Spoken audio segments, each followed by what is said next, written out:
It has been the privilege of my life to serve here, but I would not be filling my charge in my final speech if I did not tell you what weighs on my mind and lays upon my heart about the direction of this country. So what I say to you now is with all due respect, but it is with the candor that it deserves. The single greatest threat to the future of our republic and the prosperity of our people is this Congress's failure to control its spending.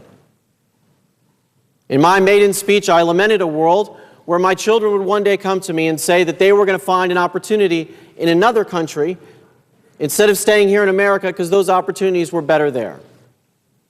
In 1 year's time, that lament has proven to be too optimistic because the challenge that confronts us will not wait until my children grow up. When I came to Congress just 15 months ago, our national debt was $11.7 trillion. Today, it stands at $13.7 trillion. It has gone up $2 trillion in 15 months. It took this country 200 years to go $1 trillion in debt. Our interest payment on our debt service is nearly $200 billion now.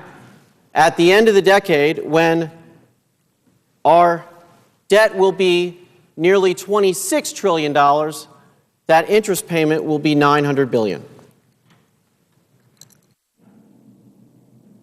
When that interest payment is $900 billion, this government will fail.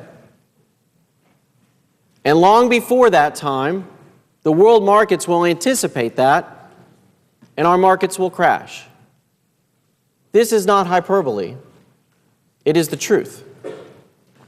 Not since World War II has this country faced a greater threat. Not since the Civil War has this threat come from within. How has Congress arrived at this moment? For the past 40 years, it's spent in more than it could take. It has borrowed from Social Security and foreign governments, failing to make the honest choices and prioritizing what it should spend. Budgeting in Washington seems to be nothing more than adding to last year's budget. We are funding the priorities of the 60s, 70s, 80s, and 90s without any real evaluation as to whether or not those are still good priorities, and certainly not as to whether they're being done efficiently and effectively.